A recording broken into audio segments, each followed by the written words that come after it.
All right, everybody. So now in this lesson here, we're going to be taking a look at some word problems that are going to use trigonometry, okay?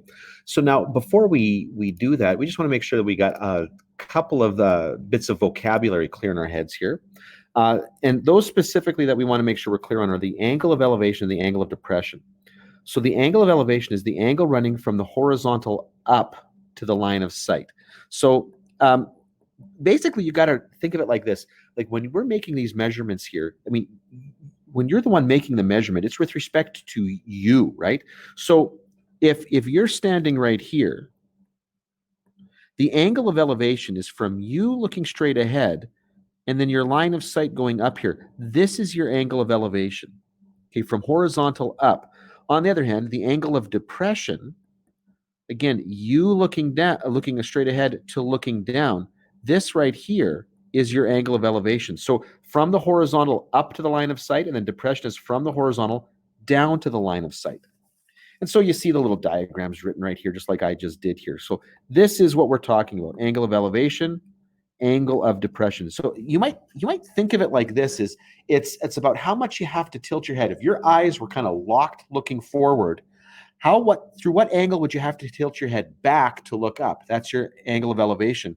Or through what degree do you have to tilt your head down to look towards something? That's your angle of depression here. And again, over here, this is another good representation where you have the guy on the cliff here, and he's looking down to the boat or he's looking up to the plane. The ideas of up or down are with respect to that horizontal looking straight ahead. Anyway, with that in mind here, you've got the tools that you need now to be able to find parts of problems here. It's just a matter of practicing it, being able to interpret from the question what trig ratio it is that you're using, and then working it through. Let's just take a look at some examples to show you how this works.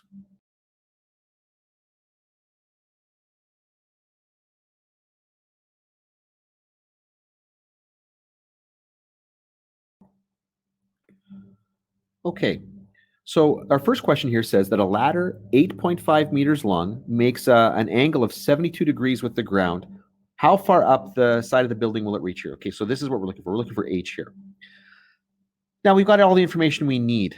So we've got the angle here, the angle that's given. That's going to be our reference angle, and we're going to make our labeling based on that. So we know that the wall of the building is going to be perpendicular to the ground, and that's going to make this, the length of the ladder, the hypotenuse. That 72 degrees is going to make the height up the wall. This is going to be the opposite. And then the length along the ground from the building to the base of the ladder, that is going to be the adjacent. Now, I am asking you for the opposite. I'm asking for how high up it is. I've given you the hypotenuse. I don't give you any information about the adjacent, nor do I ask you for it. So that's clearly not going to influence my choice here. So what trig ratio puts together the opposite and the hypotenuse? And the answer is it's going to be the sine ratio. So in this case here, it's the sine of 72 degrees is going to equal h, the opposite, over 8.5. And so now I will go to my calculator and I will evaluate that, and I'll get the sine of 72. Now this is, remember, I'm not looking for the angle.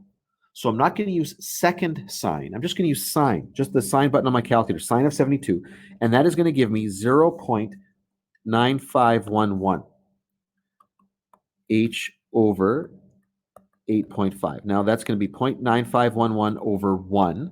I'm going to leave that decimal that I see in my calculator, and I'm going to have to cross multiply here. So it's going to be 8.5 multiplied by 0.9511 is going to equal 1 times h, which is just going to be h. Then I go to my calculator and I multiply this out. And remember, I'm not actually going to use 0.9511. I'm going to use the whole decimal that my calculator gave me. So 8.5 multiplied by that, and I will get, when I round it to the nearest tenth, and now it doesn't tell you what to round it to, but we're just going to round to the nearest tenth here because I see it rounded to the nearest tenth here. That's going to be 8.1 meters. So the ladder reaches approximately 8.1 meters up. Okay, and there you go. Now let's take a look at the next question. Okay, and the question says the top floor of a lighthouse is 108 feet above the ground, okay, which isn't shown on here, but let's write that out here. It's 108, oops, not degrees. Oops, my mistake, not degrees. That is feet. And we usually use a little apostrophe to indicate feet. The angle of depression of a boat at sea is 27 degrees. Find the horizontal distance from the boat to the base of the lighthouse. Okay, so we're looking for the distance away right here on this triangle. Okay, now, because of a relationship that we know of here, I know that this angle right here and this angle right here have to add up to 90 degrees. Okay, so one thing I could do here is figure out that this is 63 degrees. But another thing that I could do here, and there are a couple of other ways to do this, I also know because the two horizontal lines are going to be parallel, I know that this is going to be 27 degrees as well, in which case I can build my right angle triangle. Additionally, I can drop a vertical right to the boat and tell you that this is 108 feet right here. And in either case here, I am trying to figure out what the horizontal side is. So you know what? I'm going to stick with the 27 degrees because I can see like immediately after looking at this a couple of ways I could do that here. So if I take a look at, let's say, this triangle right here, I've got the 27 degrees. Now, that makes this the hypotenuse because it's opposite the 90. The side that I'm looking for here is adjacent because I'm making that 27 degrees with the hypotenuse. And then this 108 here, this is going to be the opposite side. Now, I don't ask you for the hypotenuse, okay, and I don't give you the hypotenuse, so that can't be part of it. So I'm just looking for a trig function that uses just the opposite and adjacent, and that will be tangent. So in this case, we'll write the tangent of 27 degrees is going to equal the opposite side here, which in this case is 108, over the adjacent. I will go to my calculator and enter that in, and I will get that it's roughly 0.5095 is 108 over x, and I'll write that as over 1. And then I will do cross multiplication. And 1 times 108 is just going to be 108. And then I'm going to divide both sides because I've now got this coefficient of x here. I'm going to divide both sides by 0.5095. But actually, I'm going to divide by the number that my calculator gave me. And when I do that, and I'm going to round this to the nearest foot, I'm going to get 212 feet. So the boat is 212 feet from the base of the lighthouse.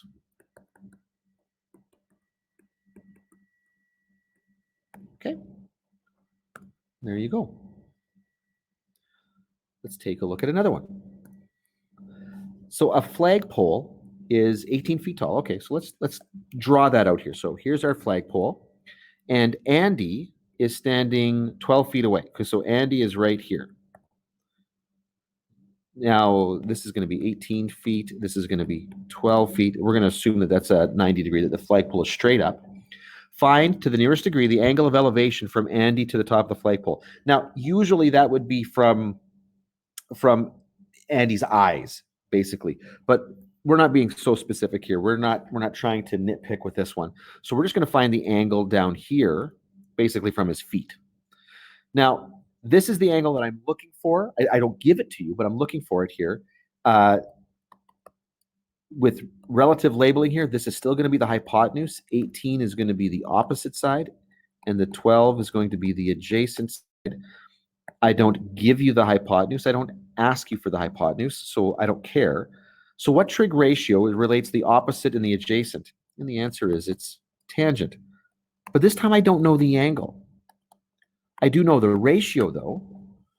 And I think back, we started this whole process or this whole kind of topic of trigonometry by looking at how to use those trig ratios to get angles here. So this is one of those cases where I'm going to use that second or inverse trig function. So I'm going to, on my calculator, I press second tangent of 18 divided by 12.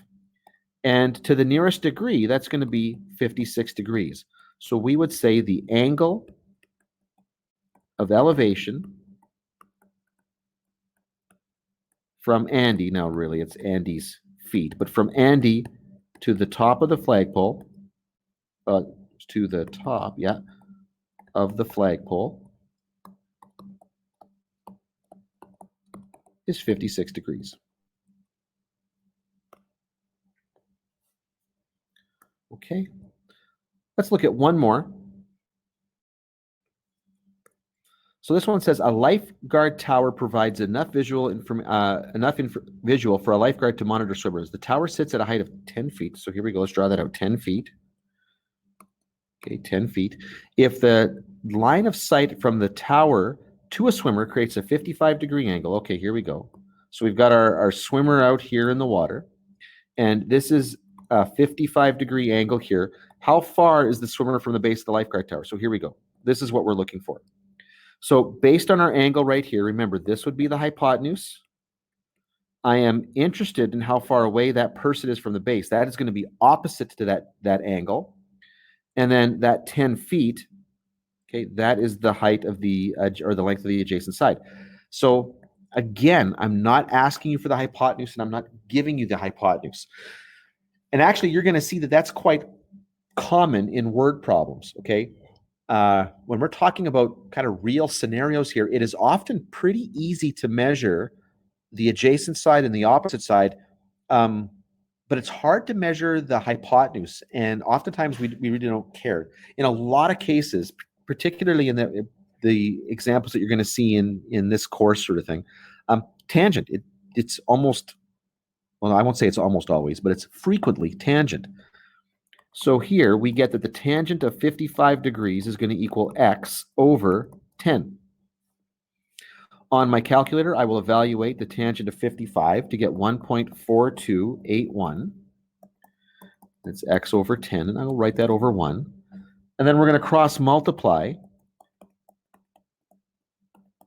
And then 1 times x is x. And it turns out this becomes 14.3 when we go to the nearest tenth. And this will be in feet. So the swimmer is 14.3 feet from the base of the tower. From the base of the tower, which is actually pretty close. Okay. Anyway, just some examples to kind of help you work through. I hope that gives you a sense of the rhythm of these questions, kind of what you got to do, how you got to set it up, and how we're pulling the useful information out of there, and how we're kind of avoiding information that's not useful to us. Like this question right here, we were not interested in the hypotenuse, right? So that's part of the process too, is identifying what isn't important so that you don't get caught up, kind of stuck working with it when you don't need to.